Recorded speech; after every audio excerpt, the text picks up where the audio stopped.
இந்த பொருளை வாங்கினீங்களே எதை வச்சுண்டு உங்க நண்பர்கள் ரெஃபர் பண்ணாளா, இல்ல நாங்க பேப்பர்ல அட்வர்டைஸ்மெண்ட் கொடுத்திருந்தோமே அத்தை கேட்டு கொண்டு வந்தீளா, இல்ல டிவியில பார்த்துட்டு வந்தீளா, இன்டர்நெட்ல பார்த்தீளா, எதுல பார்த்தீர்கள்னு கேட்கிறாளோ அவளுக்கு தெரிஞ்சுக்கணும்னு ஆசை.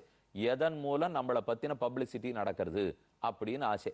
இப்ப நமக்கே தோணும், இதே போல பகவானிடத்துல நாம் ஈர்க்கப்பட்டோம்னால் வேத புஸ்தகத்தை படிச்சா, ஆழ்வார் பாசுரங்களை கேட்டா, இல்ல ஏதானு கதா காலக்ஷேபம் உபன்யாசங்களை கேட்டா, நல்ல சங்கீதத்துல பஜனையை கேட்டா, ஆறான ஆச்சாரியன் சொல்லி கேட்டா, இல்ல முதல்ல அம்மா பெத்த தாயார் இதோ பெருமாள் அப்படின்னு ஒரு படத்துல நமக்கு காட்டினாலும் இல்லையோ, அன்று நமக்கு பக்தி வளர்ந்ததா?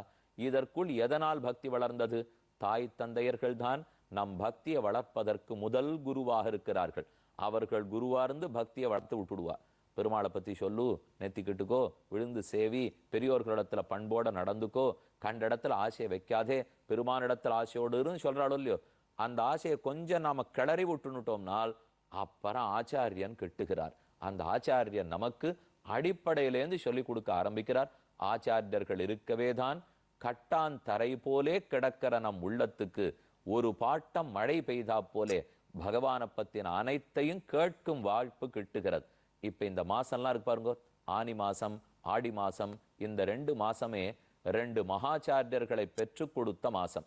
காட்டுமன்னார் கோவில்னுட்டு சிதம்பரத்துக்கு பக்கத்திலே வீரநாராயண பெருமாளுடைய ஆஸ்தானம். அங்க 2 பேர் அவதரித்தார்கள். நாதமுனிகள்ங்கிற முதல் ஆச்சாரியன், அவருடைய பேரரான ஆளவந்தார்ங்கிற ஆச்சாரியன். ஸ்ரீவைஷ்ணவ குரு பரம்பரையை பார்த்தால் முதல்ல லக்ஷ்மிநாதன் ஆச்சாரியன், அடுத்து லக்ஷ்மி தேவி, அடுத்து விஸ்வக்சேனர், அடுத்து நம்மாழ்வார். நம்மாழ்வாரிடத்தில் அனைத்து அர்த்தங்களையும் கேட்டுண்டவர் நாதமுனிகள். நாதமுனிகளுடைய திருப்பேரனார். நாதமுனிகளுடைய குமாரருக்கு ஈஸ்வரமுனிகள்னு பேர். ஈஸ்வரமுனிகளுடைய குமாரருக்குத்தான் ஆளவந்தார், யாமுனாச்சாரியர்னு திருநாமம். நாதமுனிகள் தான் 4000 நம்மாழ்வாரிடத்தில் பெற்று கொடுத்தார். யோக சாஸ்திரமே கையில வச்சிருந்தார். அவர் சிஷ்யர் உய்யக்கொண்டார். அவர் சிஷ்யர் மணக்கால் நம்பிகள், அவளுக்கும் சிஷ்யர் தான் ஆளவந்தார். நாதமுனிகள் வயசுல மூத்தவர், ஆனா இவர் சின்ன பிள்ளை ஆளவந்தார். அதனால அவருடைய பேரனாக இருந்தாலும் அடுத்த வாரிசாக அடுத்த சிஷ்யரா அவர் இருக்கலே. நாதமுனிகளுக்கு சிஷ்யரா உய்யக்கொண்டார், அவருக்கு சிஷ்யரா மணக்கால் நம்பிகள். அந்த மணக்கால் நம்பிகள் முயற்சி எடுத்துத்தான் ஆளவந்தாருக்கு பக்தியே விளைத்தார். கீதையினுடைய அர்த்தங்கள் எல்லாம் சொல்லி கொடுத்தார். அவர் எப்படி தெரியுமா அவர் சொன்னார், ரொம்ப வேடிக்கையான கதை. ஆளவந்தார் ஒரு ராஜ்யத்துக்கே அதிபதியாக இருந்து ஆண்டு கொண்டு வந்தார். அவரானா இந்த பகவத் விஷயத்துக்கெல்லாம் வரவே இல்லை. தனிக்கு நாதமுனிகளுடைய பேரன்தான், ஆனால் அவர் இந்த விஷயத்துக்கு வரல. எப்படியாவது திருத்தணம்னு மணக்கால் நம்பிகளுக்கு ஆசை. என்ன பண்ணலாம், இவரை நேர போய் கேட்டா கேட்க மாட்டாருன்னு தெரியும். அதனாலே தூதுவளக்கீரை தினப்படி போய் சமையலறையில தூதுவளக்கீரை கொடுத்திருந்தார். சமயக்காரர் பண்ணி ராஜாவுக்கு போட்டிருந்தார். ராஜா திருப்தியா சாட்டிருந்தார். 6 மாசம் ஆச்சு. சட்டுன்னு 4 நாள் கீரையை கொடுக்கறத நிறுத்திட்டார் மணக்கால் நம்பிகள். நமக்கு எல்லாம் வந்துட்டே இருக்கிற வரைக்கும் கேள்வி கேட்க மாட்டோம். ஏதானு ஒண்ணு நின்று படுத்துனா தான் ஏன் நின்னுதுன்னு கேட்போம். எங்க தூதுவளக்கீரையை காணும்னார். ஒரு பெரியவர் கொண்டு கொடுத்திருந்தார். என்னமோ 4 நாள் அவரை காணும். உடனே சட்டுன்னு பொறி தட்டி ஆளவந்தாருக்கு ஏதோ விஷயம் இருக்கு, அவர் எதுக்காகவோ கொண்டு கொடுத்திருக்கார், அவர் அடுத்தது வரச்சே என்னை வந்து பார்க்க சொல்லு அப்படின்னு சொல்லிட்டு ஆளவந்தார் போனார். 4 நாள் கழிச்சு இவர் வந்தார். உடனே சமயக்காரர் சொன்னார், உமக்கு ஏதோ இருக்கு போல் இருக்கு, சிக்கி நூட்டியர்னு நினைக்கிறேன், என்ன நீர் ஏன் 4 நாள் நிறுத்துறீர், ராஜா பார்க்கணுமாம். அழைச்சின்னு போனார். எதற்காக எனக்கு தூதுவளக்கீரை கொடுத்தீர், நீர் கொடுத்ததை பார்த்தா ஏதோ எதிர்பார்க்கிறீர்னு தெரியுது, உமக்கு என்ன பரிசு வேணும்னு அரசன் கேட்டார். அப்ப இவர் பதில் சொன்னார், நான் உங்ககிட்ட ஒன்னையுமே வாங்கிக்கிறதுக்கு வரல, உயர்ந்த விஷயம் என்கிட்ட இருக்கு, கொடுத்துட்டு போறதுக்காக வந்தேன். எனக்கு கொடுக்கறதுக்கு உம்மிடத்திலா, நாம் ராஜா, நீர் ஒண்ணுமில்லாத அழுக்கு வேட்டி கட்டின்னு இருக்கீர், உமக்கு என்ன இருக்கு கொடுக்கறதுக்கு? நான் இருக்கு என்ன கீதையினுடைய அர்த்தங்களை முழுக்க கொடுத்தார்.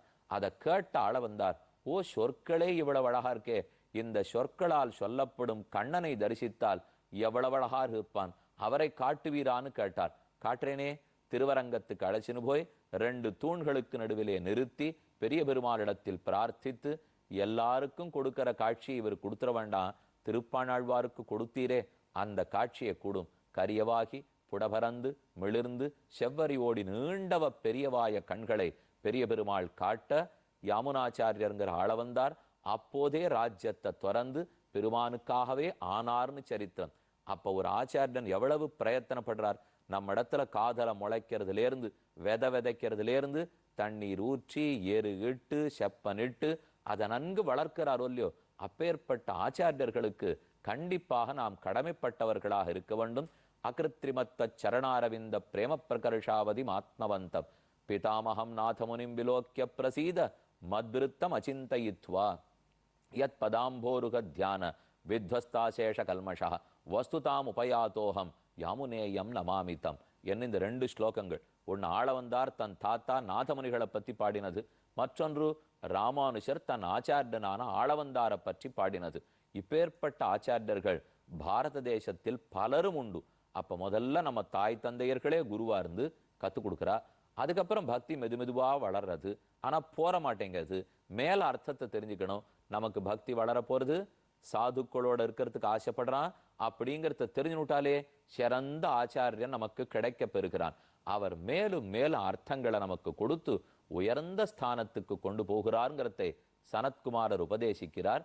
அதை பிருத்து கேட்டுனுட்டு அப்படிப்பட்ட ஆச்சாரியர்ல ஒருத்தர் தானே நீரும். நீர் கிடைக்க பெற்றதே அடியன் செய்த பாக்கியம்தான் என்ன ஆனந்தப்பட்டான். மேலும் அவர்கள் என்ன உபதேசித்தார்கள்னு பார்ப்போம்.